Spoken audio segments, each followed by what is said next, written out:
प्रेत योनि से मुक्ति दिलाओ।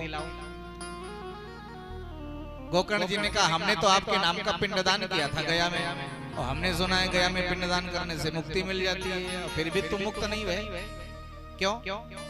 उसने कहा गया श्राद्ध सतेनापि मुक्तिर्मे न भविष्यति। एक नहीं आप 100 बार गया जाओ तब भी मैं मुक्त नहीं होऊंगा, मैंने पाप इतने किए हैं। 2 कारण है इसके। पहला कारण तो संत ये कहते हैं कि पाप इतने ज्यादा थे कि गया में जाने से भी मुक्ति नहीं भई, और दूसरी बात ये है कि वो दोनों अलग अलग माता पिता से हैं, अलग अलग माँ से हैं, इसलिए पिंडदान से उनका कोई अर्थ नहीं निकला।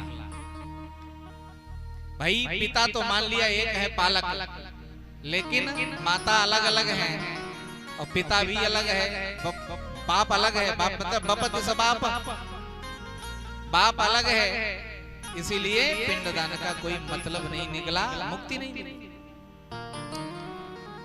भैया कोई दूसरा उपाय खोजो। तो सवेरा हुआ, नदी में स्नान करने गए, सूर्य को जल दिया, सूर्य की गति को रोक दिया। सूर्य से पूछा गोकर्ण जी ने, महाराज मेरा भैया धुंधकारी प्रेत बना भटक रहा है, उसके उद्धार का कोई रास्ता बताइए। सूर्य भगवान ने कहा सप्ताह वचनम कुरु, भागवत की सप्ताह कथा सुनाओ, मुक्त हो जाएगा। धन्या भागवती वार्ता प्रेत पीड़ा विनाशिनी, इससे वो मुक्त हो जाएगा, प्रेत रूपी दुख से मुक्त हो जाएगा। तो उन्होंने क्या किया, श्रावण मास के शुक्ल पक्ष की 9वीं से दिव्य भागवत का आयोजन किया। एक पोपला बांस था 7 गांठ का, उसी में आकर के बैठ गया, कथा शुरू हुई, दिव्य कथा श्रवण किया उसने। 7वें दिन अलग अलग गांठें फट गईं और 7वें दिन दिव्य विमान प्रकट हो गया और दिव्य चतुर्भुज रूप में धुंधकारी प्रकट हो गया। गोकर्ण जी ने पूछा भैया आपका परिचय, आप कौन हो? धुंधकारी ने कहा भैया हमें नहीं पहचाना। बोले नहीं पहचाना, कौन है आप? बोले हम हैं आपके भैया धुंधकारी। गोकर्ण की आंखें भटी की भटी रह गई, अरे भैया आप इतने सुंदर, ऐसा कैसे? तो कहा भैया आपके भागवत का परिणाम है, ये दिव्य भागवत का प्रसाद है, प्रभाव है कि आज मैं भगवान के चरणों का अधिकारी हो गया। गोकर्ण जी ने भगवान के दूतों से पूछा भैया जी कथा तो सुनने वाले यहाँ बहुत लोग बैठे थे, पर आप विमान अकेले के आए हो, इन सबने भी कथा सुनी है तो सबके भी लिए विमान क्यों नहीं? हाथ जोड़ करके दासों ने कहा महाराज क्षमा कीजिएगा, बैठे तो सभी लोग थे पर कथा सुने नहीं सब। शरीर यहाँ जरूर था पर मनी राम जी बाहर घूम रहे थे। मनी राम जी घर में बैठे थे, शाम हो रही है, पंडित जी कब बंद करेंगे, जल्दी निकले यहाँ से, भैंस को सानी लगानी होगी, भोजन की व्यवस्था करनी होगी। मनी राम जी बाहर टहल रहे हैं, तो शरीर के बैठने से थोड़ी कुछ होता है, मन को भी साथ में रहना पड़ेगा, तब कथा का कुछ मतलब है। श्रवणम तो कृतम सर्वम न तथा मननम कृतम, सुना सबने पर कथा का जैसा मनन धुंधकारी ने किया है वैसा किसी ने किया नहीं है, इसीलिए विमान एक आया। विमान में बैठ के भगवान के धाम को चले गए। गोकर्ण जी ने कहा भैया जी चिंता मत करो, अगले महीने फिर कथा करूंगा, और सब लोग मन से सुनना, सबके लिए विमान आएगा। तो अगले महीने पुनः कथा वही सावन के महीने की शुक्ल पक्ष की 9वीं तिथि से कथा प्रारंभ भई। कथा समाप्ति के बाद कथा विराम के समय जितने लोग थे उतने विमान प्रकट हुए और सब विमान में बैठ के चलने को हुए। तो भगवान भी साक्षात प्रकट हो गए। भगवान ने प्रकट होकर के गोकर्ण को हृदय से लगा लिया। बोल भक्त वत्सल भगवान की जय हो। भगवान साक्षात प्रकट हो गए और गोकर्ण को हृदय से लगा लिया। कहा बेटा चलो हमारे साथ हमारे घर। तो जैसा राम जी ने समस्त अयोध्यावासियों को साथ में लेकर के प्रस्थान किया था, वैसे ही आज गोकर्ण जी सबको लेकर के भगवान के धाम को गए। बोल भक्त वत्सल भगवान की जय हो। तो नारद बाबा ये मत पूछो कि कैसा पापी, कितना ही खतरनाक पापी क्यों न हो, भागवत को सुन करके मोक्ष को प्राप्त हो जाएगा। और 6वें अध्याय में कथा की श्रोता वक्ता के नियम बताए, कथा के कुछ नियम बताए। कथा के जो मुहूर्त, कथा का जो मुहूर्त होता है वो विशेषकर 6 महीने। कौन कौन से? सकाम कथा सुनी जाए तो इन मुहूर्तों में सुनना चाहिए, इन महीनों में। आषाढ़, श्रावण, भाद्रपद, आश्विन, मार्गशीर्ष और फाल्गुन, ये महीने निश्चित किए हैं सकाम भागवत की कथा के लिए। और निष्काम भागवत सुनने के लिए यस्मिन कस्मिन दिने मर्त्यो, दिना नाम नियमो नास्ति, दिन का कोई नियम नहीं है। जब निष्काम सुनना हो, केवल भगवत प्राप्ति करना हो, इस भाव से सुनना हो तो किसी भी दिन किसी भी समय शुरू किया जा सकता है। श्रोता वक्ता कैसे होने चाहिए? वक्ता का नियम बताया कि वक्ता को वैरागी होना चाहिए, त्यागी होना चाहिए, जो मिल जाए उसी में संतुष्ट रहे, और गाने में कुशल हो, गा करके बढ़िया श्लोकों को गान करे, सुनावे, और कथा को समझा करके कहे।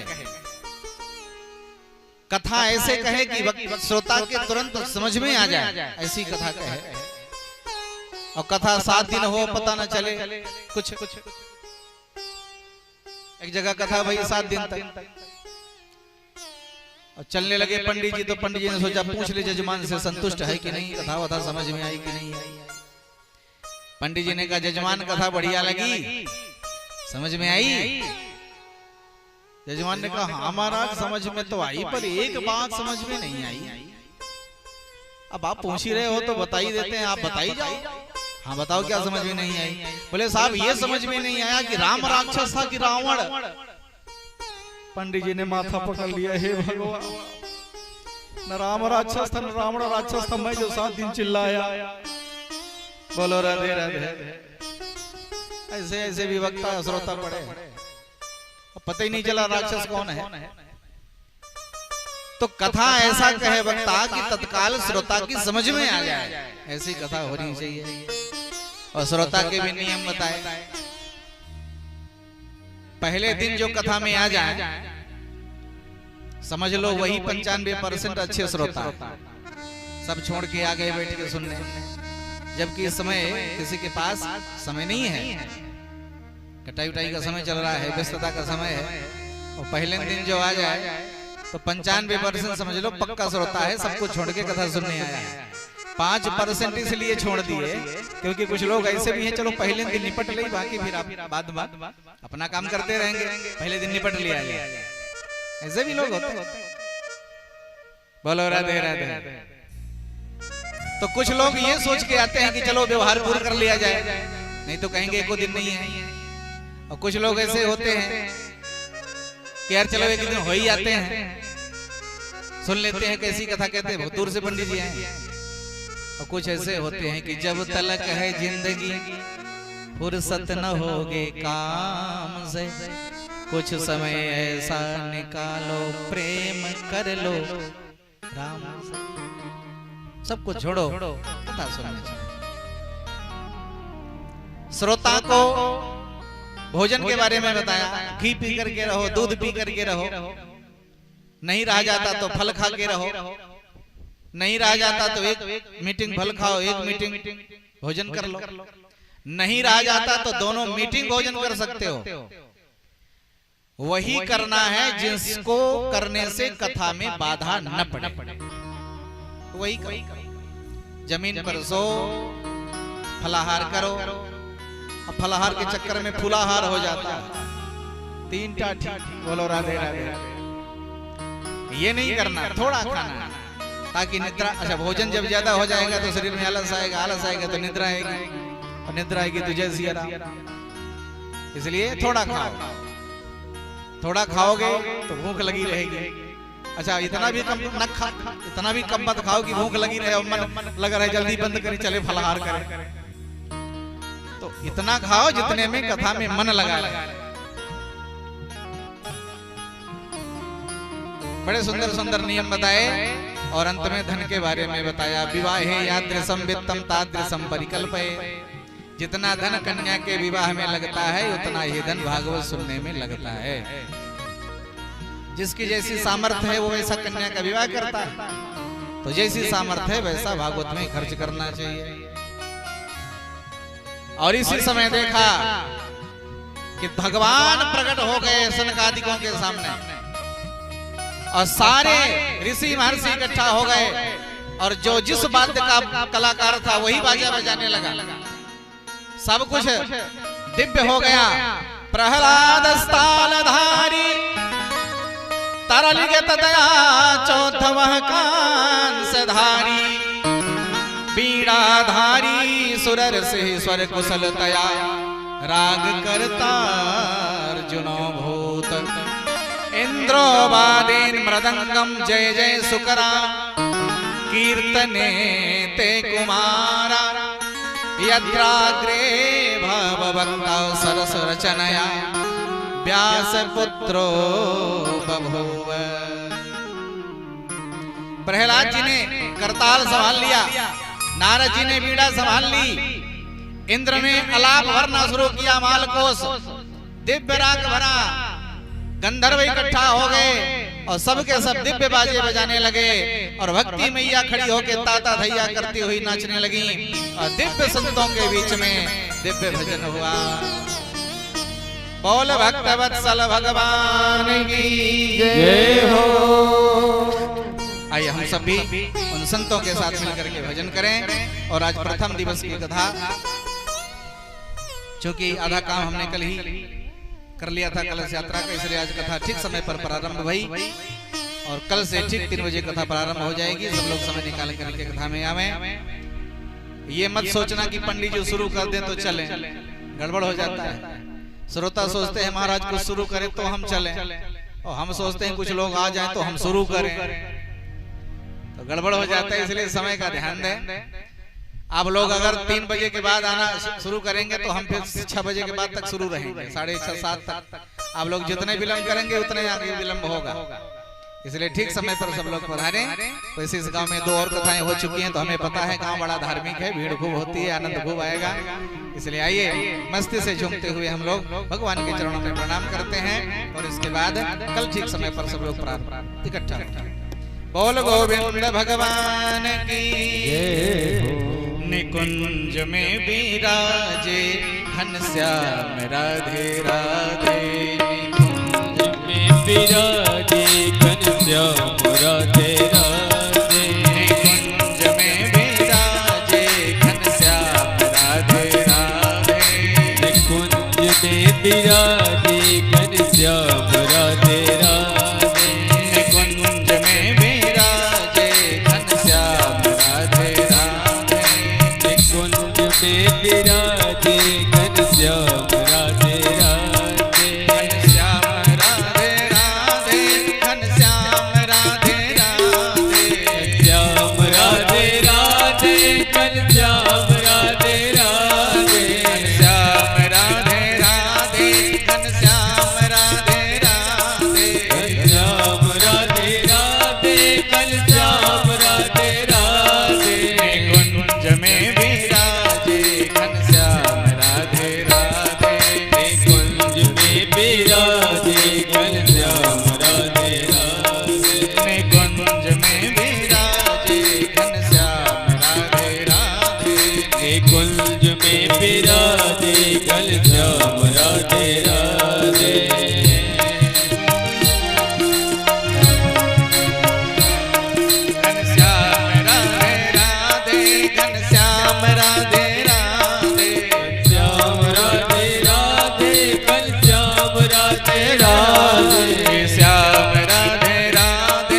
श्याम राधे राधे घनश्याम राधे राधे घनश्याम राधे राधे घनश्याम राधे राधे घनश्याम राधे राधे घनश्याम राधे राधे कुंज में विराजे घनश्याम राधे राधे कुंज में विराजे घनश्याम राधे राधे कुंज में विराजे घनश्याम राधे राधे कुंज में विराजे घनश्याम राधे राधे कुंज में विराजे घनश्याम राधे राधे कुंज में विराजे घनश्याम राधे राधे श्याम राधे राधे घनश्याम राधे राधे श्याम राधे राधे घनश्याम राधे राधे श्याम राधे राधे घनश्याम राधे राधे श्याम राधे राधे घनश्याम राधे राधे घनश्याम राधे राधे घनश्याम राधे राधे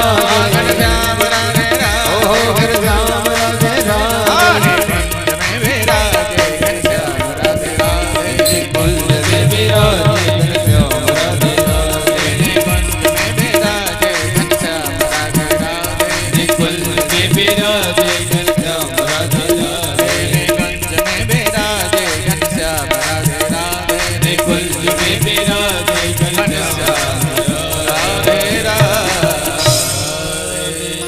बोल राघवेंद्र सरकार की बांके बिहारी लाल की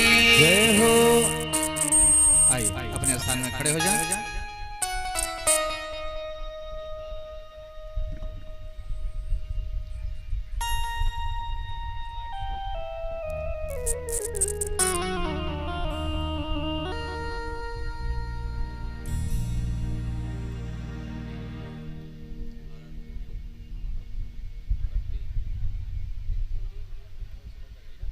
अम्मा इदगं घविः प्रजननाम में असुदस वीर गं गर्भगण गं ससय आत्म सनि प्रजा सनि पशु सनि लोक सन्न भय सनि अग्निः प्रजां बहुलं मे करोत्वन्नं पयोरेतु अस्मासु धत्ता